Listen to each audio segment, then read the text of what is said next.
This is Where We Live. I'm Lucy Nalpathanchel. Women in the Republican Party, who are they? And what issues do they want to see championed in D.C. and at the local level? Coming up, we'll speak to Connecticut women who are registered Republicans, and we'll hear from a columnist who's critical of the mainstream idea that to be pro-woman, you must identify with liberal politics and the Democratic Party. We want to hear from you. Are you a woman registered in the Republican Party? Have you felt alienated at times from other women because of your party loyalty? Join the conversation. Email Where We Live at WNPR.org or find us on Facebook and Twitter at Where We Live. First, we wanted to know how the role of women has changed in the GOP. Joining us now is Catherine Rimp, Associate Professor of History at the University of Missouri, author of Republican Women, Feminism and Conservatism from Suffrage Through the Rise of the New Right. Catherine, welcome to the show. It's good to be here. Now, your book begins about the women's role in the early conservative movement. We're talking in 1920 with the women's right to vote. Tell us about that time and how did women get involved in the Republican Party? Right. Well, when women got the right to vote, there was a big question for suffragists and also for women who hadn't necessarily been active suffragists, but they recognized that they have a new civic role. And the question was, to be involved in politics, should they join political parties or should they continue to work in separate organizations, women's organizations that were mobilized around certain issues like the temperance issue or gaining other kinds of rights for women? Because a lot of women worried that if they joined political parties, they were entering into a really corrupt institution of smoke-filled rooms where back deals were making, and they really believed that their brand of politics was more pure. So a lot of women don't join parties at all, but there were others who thought, if we really want to have a say in the politics of our country, we need to join a political party. And so some do join both Democratic and Republican parties, but it's a struggle to establish a real presence there where they have any influence. What kind of women got involved? Well, they would be, in terms of the Republican Party, they would be women who were already fairly active in maybe in the suffrage movement, in local politics in their own cities, some women who were wives of Republican politicians. And so one of the forms of activism, if you want to call it that you see in the beginning is pretty elite women forming Republican women's clubs, and in some parts of the country, those Republican women's clubs were very involved in trying to organize women to vote for the party. In other parts of the country, they were more like kind of elite social clubs where women got together and did things, that elite women did. They weren't necessarily on the ground trying to organize, so there was a real range. So there were club women and then party women. Right. And the party women were the women who wanted to actually enter the party. I mean, parties were a lot stronger than they are now. So the idea of entering a party would mean you would formally join a party. And for the women that I talk about as party women, those are women who are then also taking on leadership roles, being the local precinct woman or being on the Republican National Committee. And the Republican Party in the 1920s does, in response to women's suffrage, doubles the size of the Republican National Committee. It previously had one man from every state, and the size was doubled so that there would also be one woman from every state. So that's why we still have that system today, a Republican committee man and committee woman. And the Democrats did the same thing because both parties are trying to win over the votes of women, and this is a way that they can show, look, we're the party of women because we have women on our, governing bodies of our parties. So if we jump forward to the 60s and 70s, that was another major turning point for women, this idea of second wave feminism. Tell us about that time and how the issues may have changed. Right. Well, when second wave feminism emerged as a grassroots movement, it had took a lot of different forms, a lot of different shapes, and different women organized around different issues. And the women that I think of as sort of the political feminism, that part of the feminist movement, really wanted to see more women in elected office and wanted to use the kind of mainstream political process to achieve goals for women. And initially, political feminism was not associated with one party more than the other. What you saw was in both the Democratic and Republican parties, efforts by women in those parties to see women's issues taken more seriously, to see women playing a greater role at party conventions, and to see more women running for office. One of the big feminist issues of the 70s was the issue of the Equal Rights Amendment. And it was initially an issue that had supporters in both parties and opponents in both parties. And Republican women, Republican feminists, there were a number of prominent Republican women who really identified with the feminist movement, particularly with the issue of ERA and with abortion rights. And they worked within their party to get those issues a hearing in their parties to try to keep support for the ERA in the Republican Party. It had been there since the 1940s, and to get men in the party to take women more seriously. I'm speaking with Catherine Rimp. She's Associate Professor of History at University of Missouri, author of the book Republican Women, Feminism and Conservatism from Suffrage to the Rise of the New Right. Catherine, you mentioned about the different roles of women in the party. There are two women that come to mind reading your book. One was Phyllis Schlafly and Mary Louise Smith. And how did they come from two different spectrums? Right. Well, they're both Midwestern women. They have that in common. They were both extremely bright women who got involved in party politics, going back to the 1950s. For Mary Louise Smith, who's probably less familiar to your listeners than Phyllis Schlafly, Mary Louise Smith got involved as a grassroots organizer for her party, doing the work that women in both political parties did in the 40s, 50s, 60s, gearing up for election day. They were the ones who went out and encouraged people to vote. They would drive voters to the polls. They would do that kind of grassroots organizing that was so vital to the party. And that's how she got started. In the 60s, she ran to be Republican National Committee woman from Iowa in a fiercely contested race, and she won. And so that got her onto the national stage.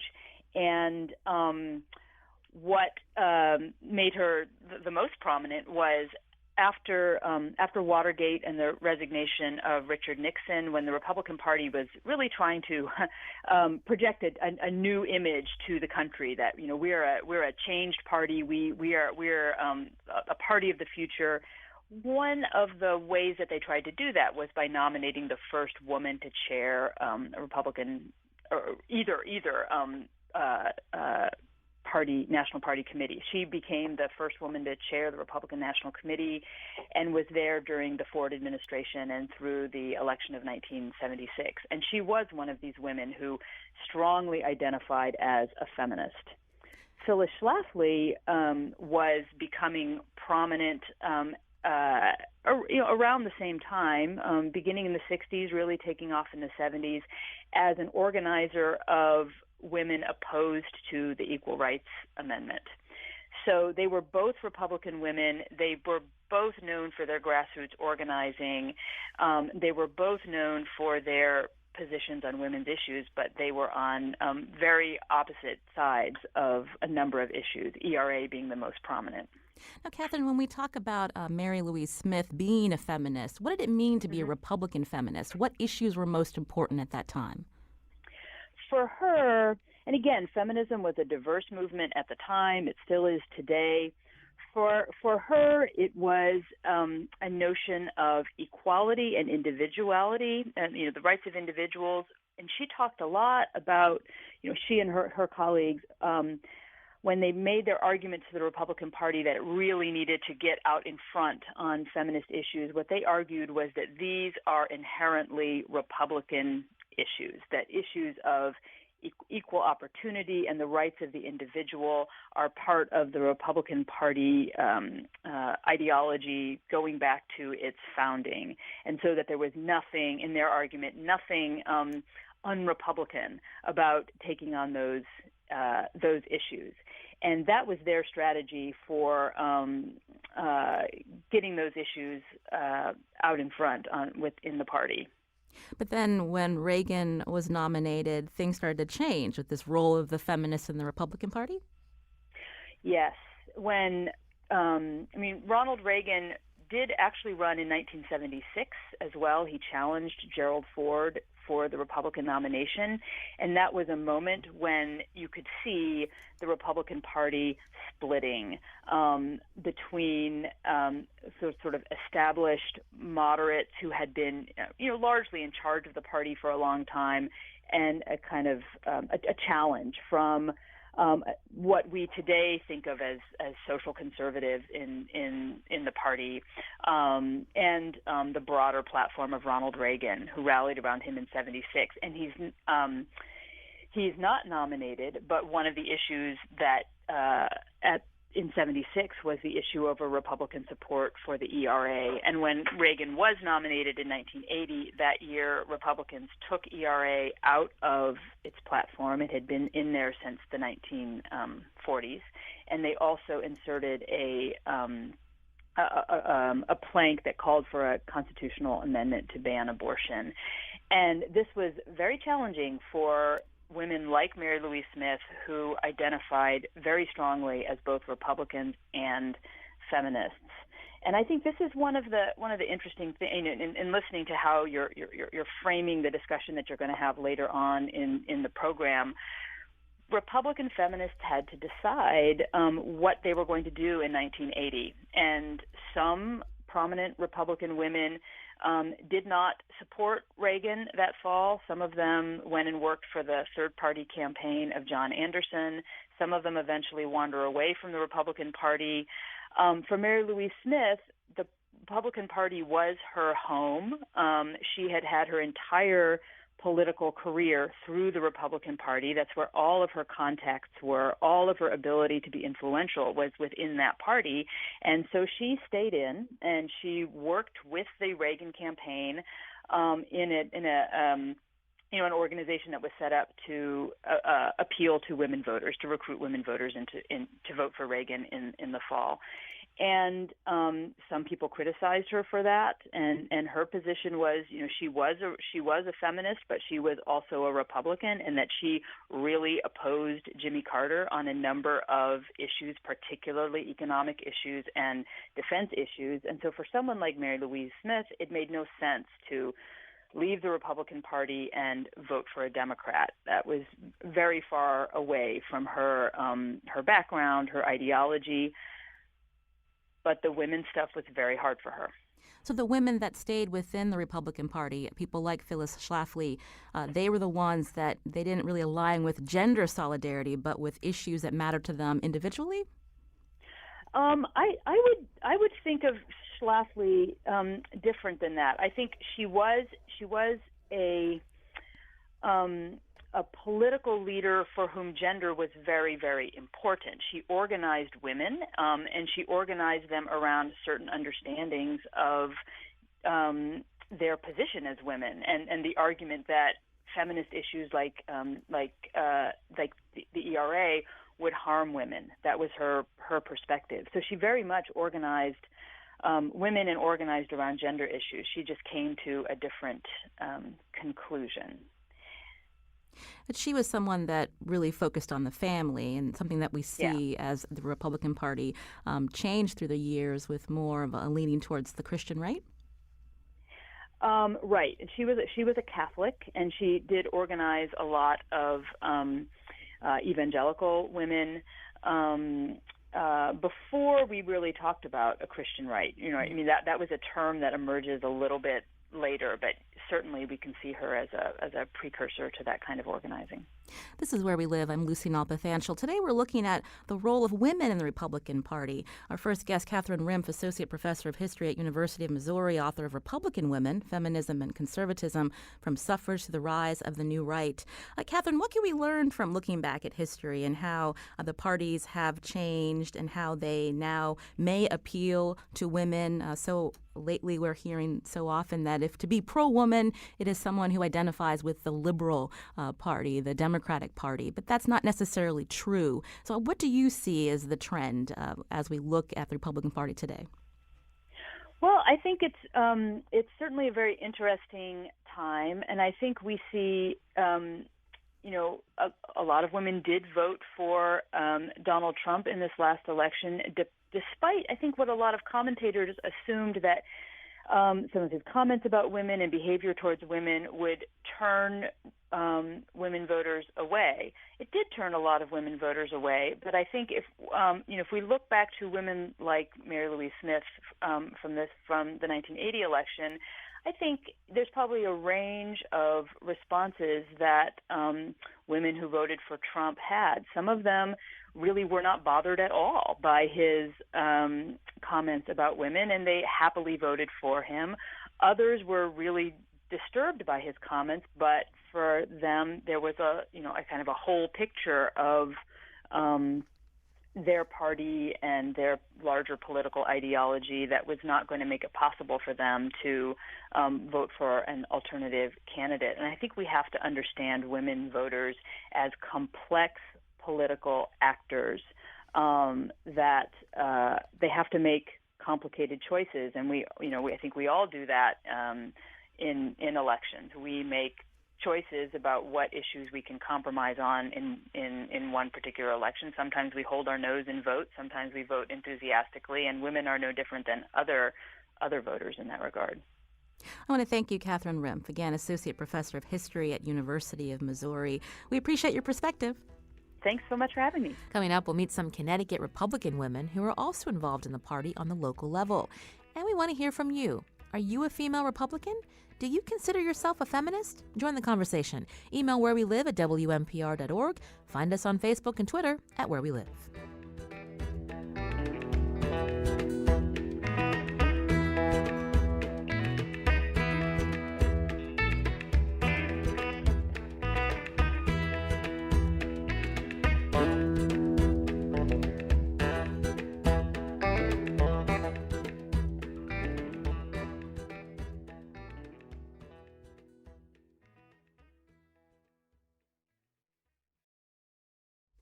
This is Where We Live. I'm Lucy Nalpathanchel. Opponents of then-presidential candidate Donald Trump thought he was in big trouble with women voters because of his past comments. But we now know the naysayers were wrong. In fact, 42% of women, many who were white, voted for him. So what were the issues that spoke to them? The same issues that spoke to male Trump supporters, including the economy and their views on leadership. We know not everyone that supported now President Trump are registered Republicans, but today we're talking about women in the Republican Party, especially after there's been much attention on how liberal women perceive politics today.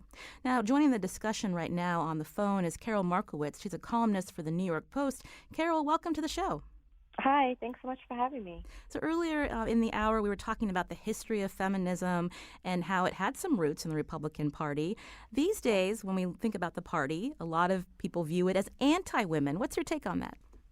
Oh, that's just ridiculous. I think that the idea that a political party in America is anti-woman is absurd. And I think one of the main problems with that is that we've decided to identify being pro-woman as being pro-choice, and those two things don't necessarily align. There are many pro-life women, and it doesn't necessarily tie that a pro-life woman won't be a feminist. There's, the new wave feminists who wanted to march in the Women's March against Trump were conservative women who were pro-life, but had voted against Trump. And, women are complex actors, like as Catherine said.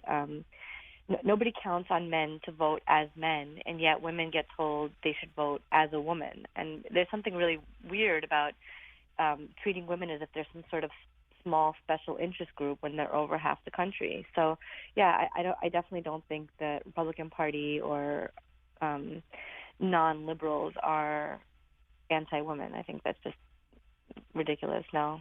Well, if we look into your background, you've worked for politicians, you've been a conservative blogger. Tell us about your relationship to the Republican Party.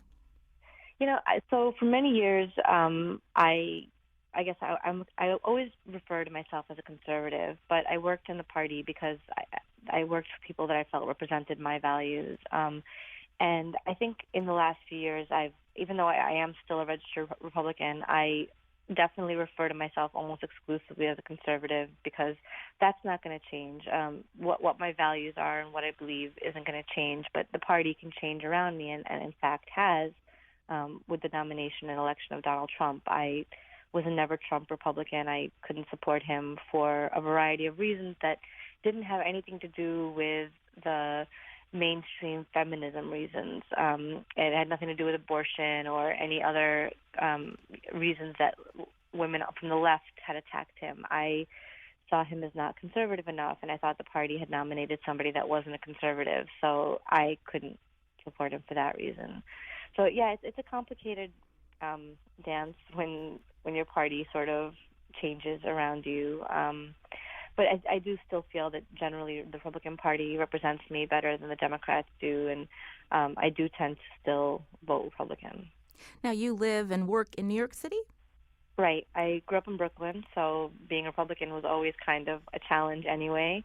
But yeah, there's definitely, it's a harder hoe out here, but there were definitely areas of Brooklyn that Trump had captured, which I think were surprising to some people. But it happened, Now, you've attended CPAC, the Conservative Political Action Conference, for the past 15 years.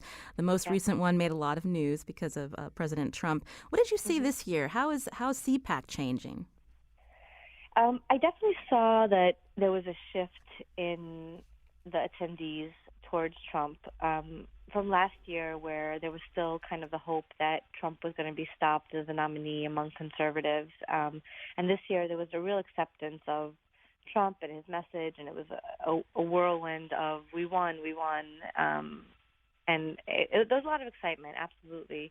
Vanquishing Hillary Clinton was absolutely a part of that, and the Republicans, I think, hadn't counted on winning in the same way that the Democrats had so counted on winning, that the surprising win of Donald Trump and the fact that we kept the Senate and kept the House was just an exciting time to be at CPAC and be around other Republicans and conservatives. So overwhelmingly not a male attendance this year. What else did the young women tell you that you spoke with? Well, it was the most female CPAC I had ever seen. I would say there were more women this year. I don't have the stats on this, but than I had ever seen before. And there was definitely an atmosphere among the young women like nobody's going to tell us what kind of women we are, what kind of voters we are. We're going to be independent and decide for ourselves. And it was really nice to see. I think that in so many ways there's a lot of stuff going on in conservatism and in the Republican Party for women that's really not getting a lot of attention on the national stage. I think it's the golden age of conservative female writing right now, and I think that that's being sort of not even mentioned nationally or in any way that it would be mentioned in a much bigger way if it was liberal writing that was all of a sudden having these amazing female writers out right now.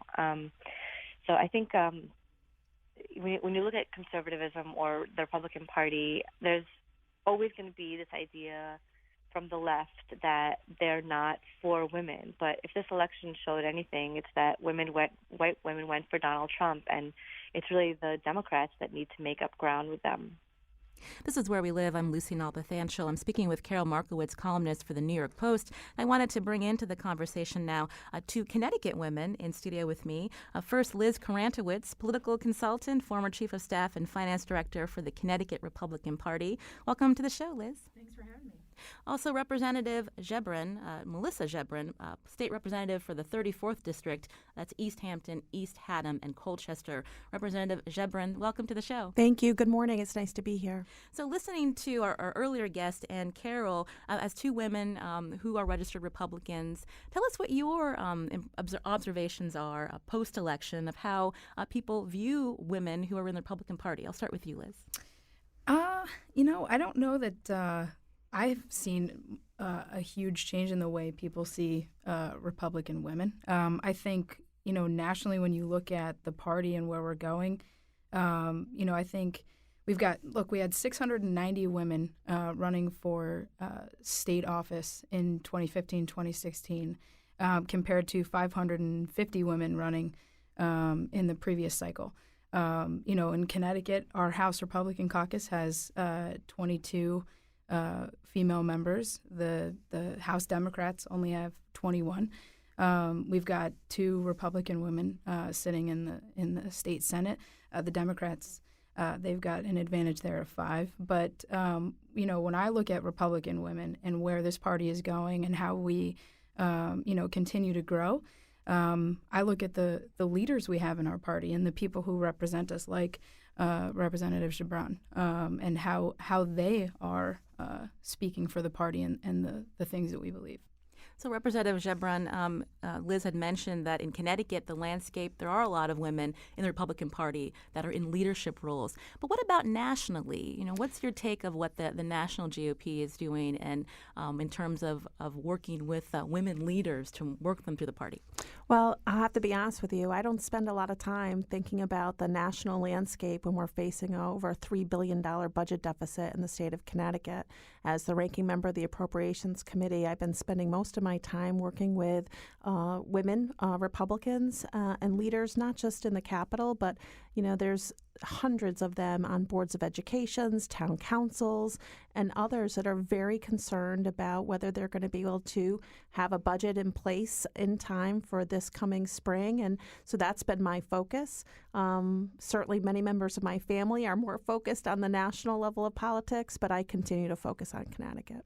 Of the women constituents that you talk to, are any of them focusing on the national level? Or there are some. I think that there's I was talking to a friend of mine, a very active Democrat, and the loss that they felt, assuming that Hillary Clinton was going to be their president, was very visceral. And when I had the opportunity to talk to them and could see the emotion behind it, while I disagreed certainly with many of her policies, especially the fact that she actually stated that her number one enemy, Hillary Clinton's number one enemy, wasn't ISIS, wasn't poverty, it was Republicans, made me very concerned. But I could understand my Democrat friends who really believed and invested in her candidacy. They did feel devastated. And I think that there's been a lot of reflection for them and for their party on a number of fronts. But again, while I certainly listen to my family's banter, I keep reminding them that we have a $3.5 billion budget deficit, and I wish they would get as more concerned about their Connecticut dream and their ability to live here than the Republican national scene. Certainly the budget deficit, yet another year, is important. But from what you were saying, it speaks to the divisions that people feel within their communities when they're frustrated with the political process, whether locally or nationally. Yeah. How do we correct that? How do we work on that? Well, that's a great question, and something I really actually have pride myself on. And it's really about trying not to take it personally and talking about policy, not being afraid to talk to those who disagree with you. And I think that's one of my frustrations with some of my more liberal friends, is that we can't seem to talk about policy without them immediately bringing up Donald Trump and whatever he might have said this week or last week. And immediately, because I might agree with one of his policies, immediately you're labeled as well. So how do we get away from this division really is by keeping the communication open, not shutting people down, not calling people a racist because they might have one opinion that aligns with Donald Trump and not another. I am a more socially liberal Republican. I've never felt shut down in the Republican Party when I share my views, but I know my conservative Democrat friends who may be pro-life or may be more conservative bent don't feel like they can contribute with their Democrat colleagues. So I just continue to try talking to people. I have a very good relationship with my Democrat colleagues in the House and the Senate. And, sometimes we get fiery in a meeting, but I try to the next day, break bread over a cup of coffee and say, all right, let's get back to work. And I think that's what we need to do. Liz, did you want to add to that the idea of I'm assuming that both of you, from the notes that I'm reading, there's certain views that you have from that, even though you're registered Republicans, Sure. are more socially liberal. And so, is that something that is more like a New England Republican versus when you're looking at another state, another member? It's funny when I talk with colleagues, at the national level, our politics are different up here than they are in a lot of places. But one of the things we were talking about earlier is I think sometimes having different views within the bigger tent of the Republican Party allows you to be an advocate for those things and have conversations, because on agreement, you believe in self-governance. You believe in growing the economy from the bottom up instead of top down. You don't think that a one-size-fits-all government approach is the way to go. And so when you have common ground on those things and you can have a conversation with colleagues within the party, you talk to them about some issues that maybe you don't agree on, it gives you a position of strength, and there's an open dialogue, like Melissa is saying, about how do you have those conversations. I think one of the mistakes that Democrats are going to make in response to this election is if they think identity politics are going to continue winning them elections, they're wrong. And I think that's one thing that the takeaway I see from the presidential election is identity politics are not going to win elections. President Obama did not win on identity politics. He won on a promise for hope and change. And I think this need to identify and define everybody within their little segment of the population, I think that's wrong. And I think that delivered the presidency to Donald Trump. I think you're right in many ways, Liz. Absolutely. People are quick to try to typecast a Republican woman, and they do so at their own peril. The idea that I'm making decisions at the Capitol based on my uterus and not based on my ability to afford where I'm living, making sure my children aren't saddled with debt and that they can afford to live in Connecticut, is a mistake. I think with my pocketbook just like men do, and certainly I have issues on social things, and I fight for them. Tomorrow I'm going to be supporting a bill for conversion therapy. I mean, the idea that Republican women don't actually have an opinion on other issues that affect their pocketbook and their ability to live is a mistake. We think that way first. The economy is first. All the other things we think about as well, but the economy is always first. I wanted to get our previous guest, Carol Markowitz, back into the discussion again, columnist for the New York Post. I wanted to ask you the original question I had also about leadership within the Republican Party, where we're not just seeing men, predominantly white men, speaking out. And I'm curious what your thoughts are on efforts within the national Republican Party to have more women leaders up front. I think that there absolutely is that effort, and there have been so many great female candidates elected recently. The youngest woman ever elected to Congress, Elise Stefanik, is a Republican. Mia Love. There's been a lot of really dynamic women being elected. Obviously, there's still a long way to go.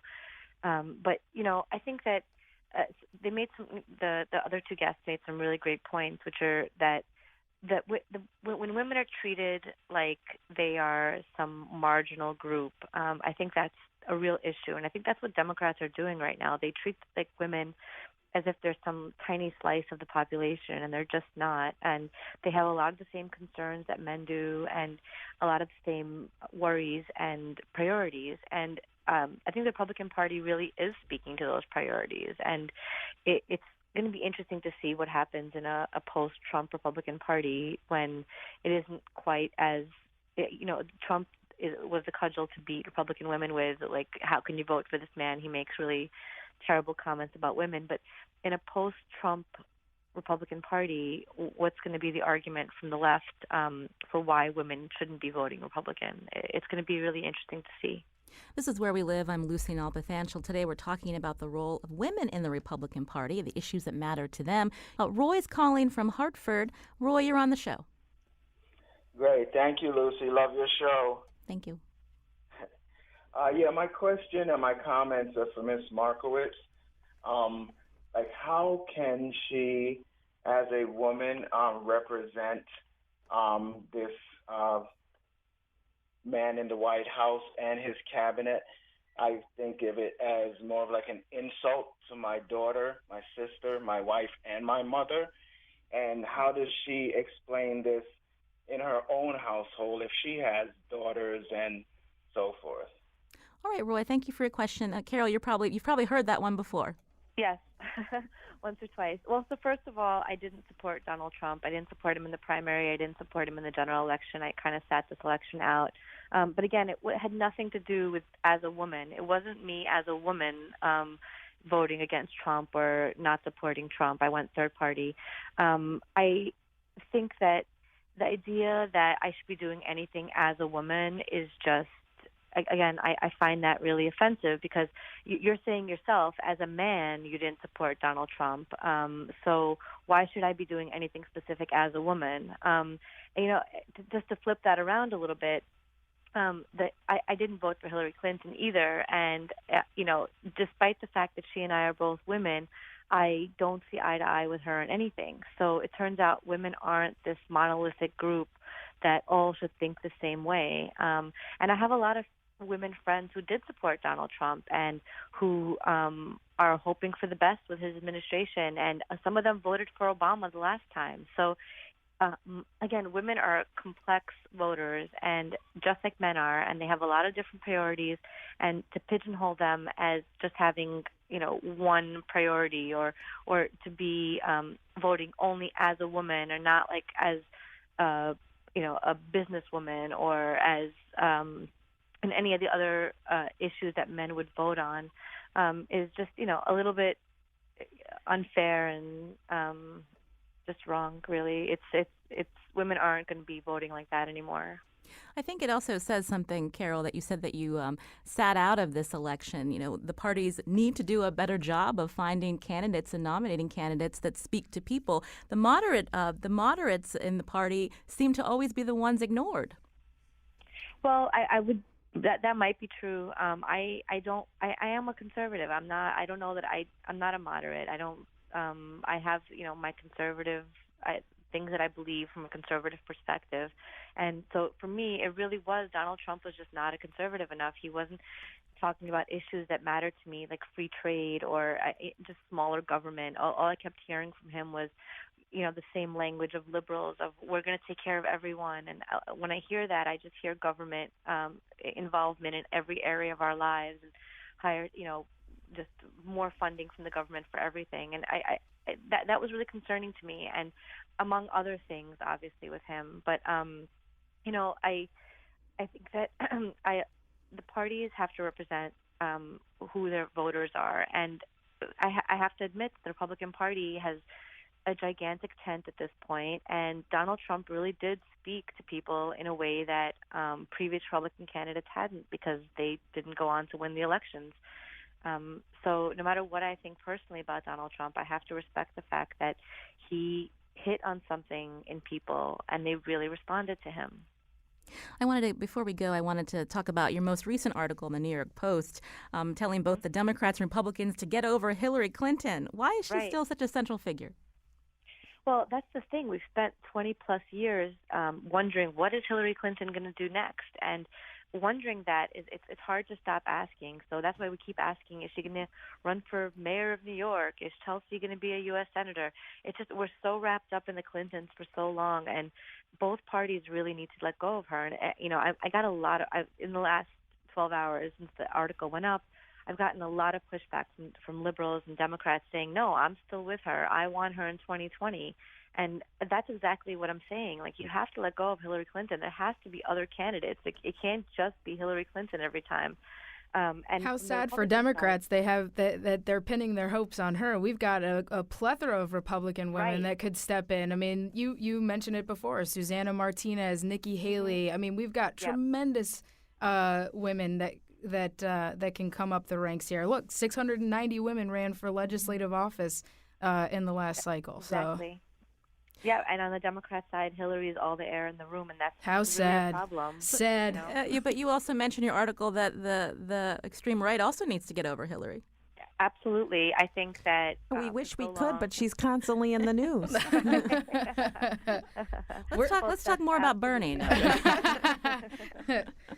All right. Well, I want to go ahead, Carol, before we head to break. Yeah, I was going to say just that, absolutely the right needs to move on from her. There was so much at CPAC, still mention of CPAC and of Hillary, and she needs to just fade out, and just like other losing candidates have, and she needs to just kind of leave us alone for a minute to recuperate from the Hillary Clinton years.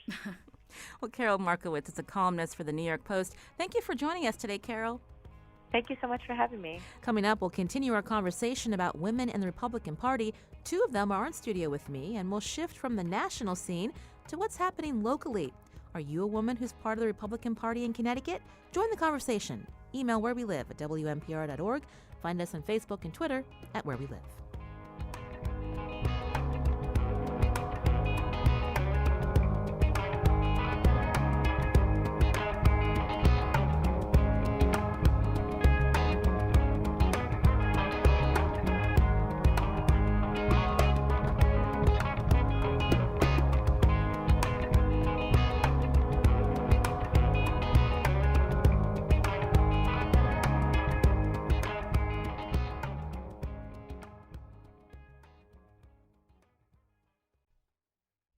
This is Where We Live. I'm Lucy Nalpathanchel. Today we're talking about Republican women in leadership roles, especially in Connecticut, including Representative Themis Klarides and New Britain Mayor Aaron Stewart. We're talking about women in the GOP today. In studio with me is Liz Karantowicz, political consultant, former chief of staff and finance director for the Connecticut Republican Party, and State Representative Melissa Gebran, state representative of the 34th District, East Hampton, East Haddam, and Colchester.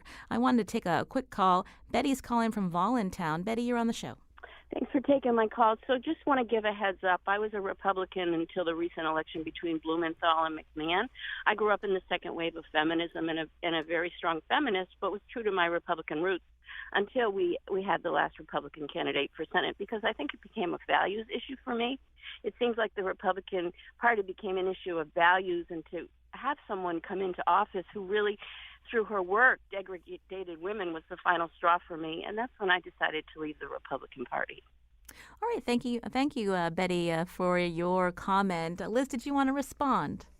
No, she's entitled to her opinion. I disagree with the view, but that's okay. It's so often when we do think about what makes people vote for someone in political office, it's hard for people to separate, say, what they may believe in terms of a political party's agenda and what their personal beliefs are, or what they do in, their employment. Representative Gebran, did you want to respond at all to, how people, I guess, rate candidates when they're thinking about, electing them? No, I think she's perfectly. She should be able to make those decisions. Again, that's the mistake I think people make by painting Republicans with one, wide brush. I think that it's important that people feel like if they're not being heard, no matter which political party that they're belonging to or participating in, that they can make a choice. You mentioned not generalizing. So when we talk about the issues within Connecticut that women leaders in the Republican Party are bringing up, talk again about some of the things that you want to be speaking about and getting attention about in terms of how you're addressing concerns from constituents.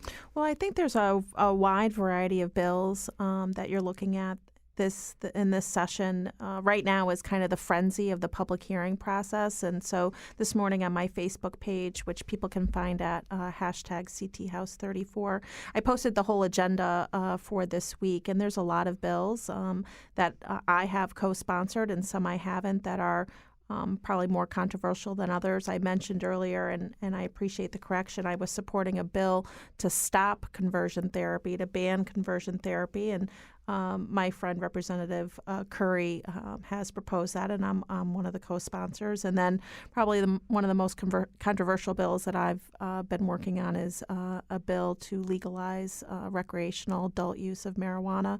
Those will be heard this week.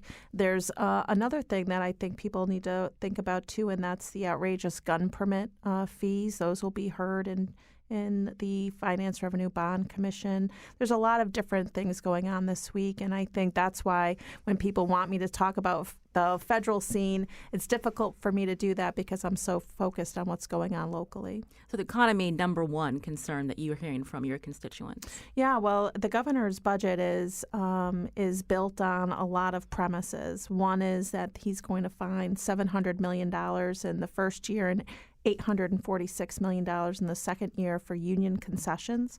I know that that's going on now. In fact, we had a meeting with Republicans, believe it or not, aghast behind closed doors with the AFL-CIO. Lori Pelletier was gracious enough to come in and give an overview of the collective bargaining process, and I wanted to make sure that the appropriation Republican members had that opportunity. So, that's one. Changing teacher pensions and putting that on municipalities, over $400 million, and then a number of other things. But most important to my constituents is education funding, shifting literally 130 towns' tax dollars to direct it to 30 communities, which would leave gaping holes in many budgets across the state. In my district alone, East Hampton stands to lose over $3 million.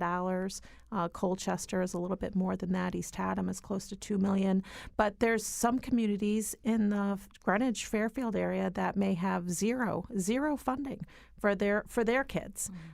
So we have a lot of work to do, and the budget process is just ramping up now. I wanted to talk more about young Republicans. We heard about a lot of people at CPAC this year, different attendees from previous years. Liz Karantowicz, can we talk a little bit about from some of the grassroots work that you've done? What do you see are some of the issues that young Republicans are focusing on? Yeah, I mean, I think that young Republicans here and everywhere, they're we're talking about the most empowered next generation of voters, right? Millennials, next generation voters, however you want to classify them. They're the most empowered generation this country has ever seen. They have the world literally at their fingertips. And when we talk to them about issues that are core Republican values, things like self-government, self-determination, an open government versus a closed government, building our economy from the bottom up rather than top down, empowering communities and people to make decisions as opposed to empowering government to make those decisions for you. We win. And I think, particularly in the last 8 years or so, as we're experiencing some down times in the country economically, and certainly here in Connecticut, the Democrats' response has been, well, we'll manage your decline, right? And I think Republicans are in a position now, as Melissa is showing, to offer a different way and to say, well, we don't have to manage your decline. We can help you do better, and we can empower you to make decisions about your future that are going to allow you to live in Connecticut, to grow a family in Connecticut, to build a business in Connecticut. And that's why Republicans are winning at the local and legislative level. I mean, 30% of the House Republican caucus is women compared to 26% of the House Democrat caucus. So clearly women leaders are alive and thriving in Connecticut politics, and we're all better for it because, as Melissa said, it's about working across the aisle, working within your caucus with people who disagree with you. Yeah. And I think that lively discussion exists much more so in Republican circles, I think, probably than it does on Democrat circles. So, absolutely, I think I think we're in a great position. And look, the Republican Party, Republican candidates are going to lasts a lot longer than one presidency, no matter how long it lasts for. So I think the future is bright for us. You say Republicans are at the table. We've only got 30 seconds, but we should remind people that the Senate, there is now a tie within That's the right. Republican and Democrats. You finally feel like you're at the table to talk further negotiations with how to get Connecticut out of this next budget deficit. And the House is only four votes shy That's of a right. majority. So, things are changing in this state. Well, I want to thank Liz Karantowicz, political consultant, former chief of staff and finance director for the Connecticut Republican Party.